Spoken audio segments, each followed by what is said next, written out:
I was cleaning the dry blood from Zach's face, and then my muzzle bumped into his. He let out a gasp. "I'm so sorry, did I hurt you?" I asked him, worried. No, I'm okay," he stuttered. His muzzle began to turn red. Mine did the same. We both looked away for a second.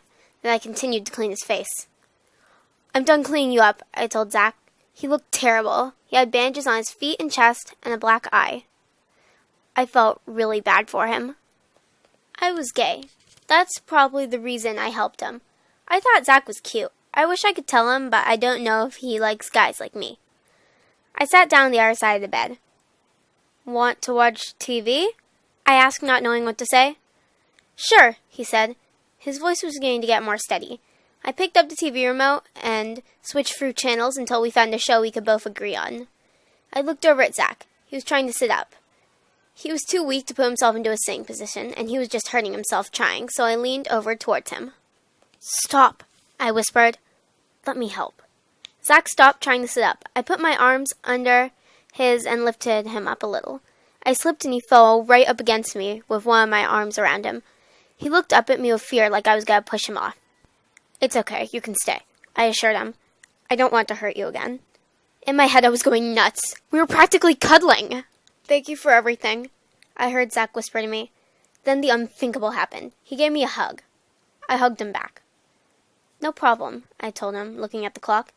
"It's getting pretty late. We should probably get you home. Your parents are probably worried about you."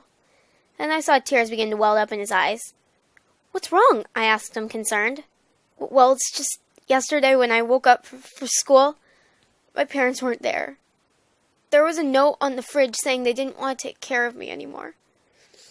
The note said they left for a faraway place and weren't coming back."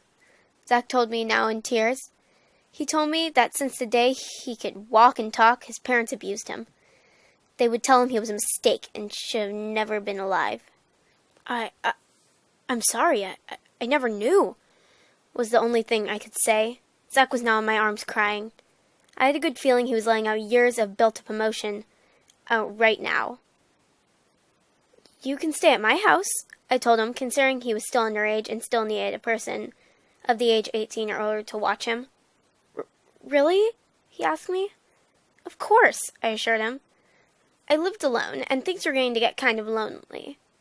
My parents lived in Oregon and didn't come down to visit me much down here in California.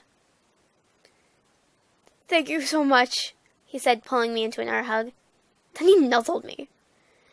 His face turned bright red, and he looked away. He stammered. I turned his head back, facing me. I smiled and ran my fingers through his hair. He blushed.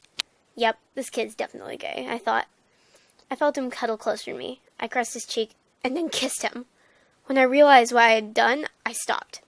I'm sorry," I said, embarrassed, my muzzle turning bright red. "Don't be," Zach told me. As he leaned forward and kissed me, we made out for what seemed like an eternity. When we finally stopped, it was dark out. "Drake?" Zach said my name as if he was going to ask me a question. "Yes?" I said, wondering what he was going to ask me. Are you my boyfriend now?" he asked, his muzzle turning red. Was I thought.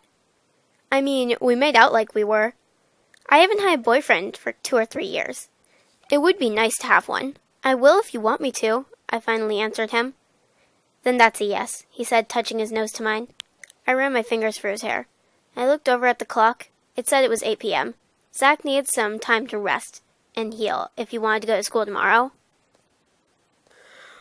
"We should go to sleep," I yawned, pretty tired myself from fighting off those German shepherds and carrying Zach back to my place. "Okay," Zach said, looking pretty tired himself. I turned off the lights and felt Zach cuddle close to me. I wrapped my arm around him and we fell asleep.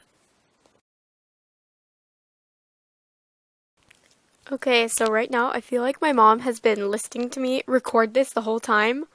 So I'm just like, I really wish you weren't, Mom, if you are.